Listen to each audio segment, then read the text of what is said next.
Bem-vindos mais uma vez ao BAT 101, Introdução ao Hebraico Bíblico. Esta é a segunda aula da Unidade 9, em outras palavras, a aula de vocabulário da Unidade 9.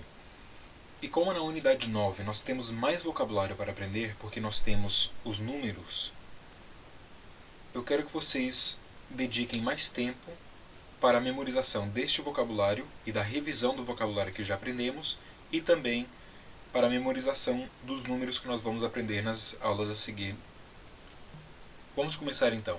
A primeira palavra é a palavra amá. Amá significa cúbito.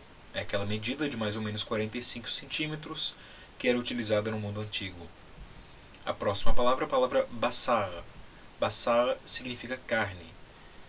E esta palavra não é uma palavra utilizada para a carne que nós comemos, não é uma carne assada, mas é uma carne crua. Às vezes era uma carne crua que era oferecida como um sacrifício, outras vezes está falando mesmo da carne do corpo do ser humano ou do corpo de um animal, carne nesse sentido geral, tá bom?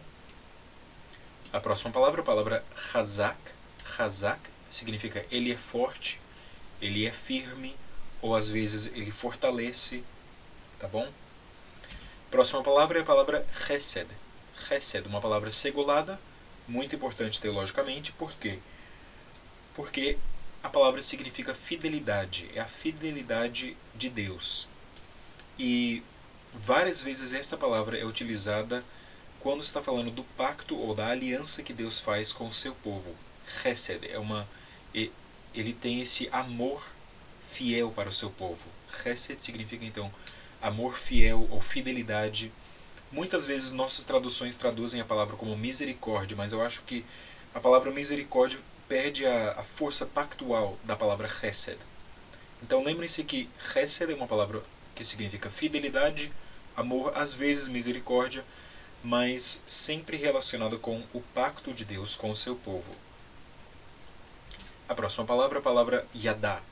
Yadá significa ele conhece ou sabe, e esse tipo de conhecimento não é um conhecimento somente intelectual, mas um conhecimento realmente íntimo. Até mesmo que várias vezes a Bíblia utiliza essa palavra para falar do relacionamento sexual entre um homem e sua mulher. A próxima palavra é a palavra ken, que significa assim ou portanto.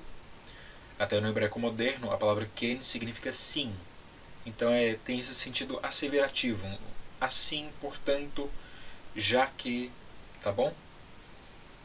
A próxima palavra é a palavra lema'an. Lema'an, que significa por causa de. A próxima é a palavra mut, que significa ele morre.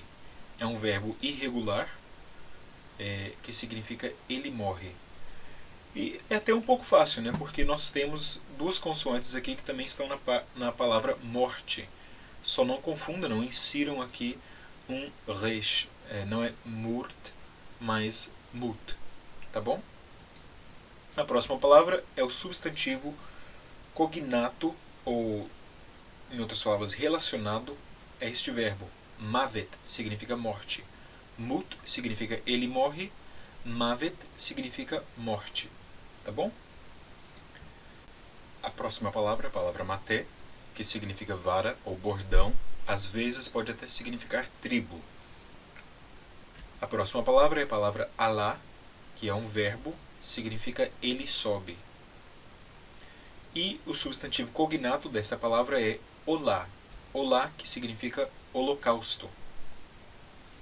Então notem aqui, alá significa ele sobe, olá significa holocausto. Agora, o que holocausto tem a ver com subir? Porque o holocausto era uma oferta que subia em fumaça, era uma oferta que era sempre queimada e a fumaça subia. Então, por isso, holocausto é o substantivo cognato ou relacionado ao verbo alá, ele sobe. Tá bom? A próxima palavra é a palavra afar. Afar, que significa pó ou terra seca. Adão foi feito da afar, da terra seca ou do pó. Tá bom? Etzem significa osso. Peri significa fruto, ou às vezes prole. Então pode ser ou fruto, por exemplo, maçã, ou pode ser mais metafórico, naquele sentido, o fruto dos lombos, ou alguma coisa assim, em outras palavras. Filhos, filhas, tá bom? Peri. A próxima palavra é a palavra tsavá, que parece com um verbo, porque nós vemos aqui os dois kametz, mas na verdade é um substantivo, significa exército. Várias vezes a palavra de Deus se refere a Deus como Yahweh Tsevaot. Em outras palavras, Senhor dos exércitos, tá bom? Tzavá, então, é exército. Kará significa ele proclama ou ele lê. E a última palavra é rachá, que significa perverso ou malvado. Já vimos uma palavra parecida com a palavra rachá, que significava mais ou menos a mesma coisa também, a palavra ra'á. Não confundam ra'á com rachá. As duas são ligeiramente diferentes. A palavra ra'á significa mal e rachá significa perverso ou malvado. Tá bom? Estas então são as palavras do vocabulário da Unidade 9. Eu vou disponibilizar as palavras em um PDF no site do curso e também colocar essas palavras no Quizlet. Tá bom? Por enquanto é só isso. Shalom.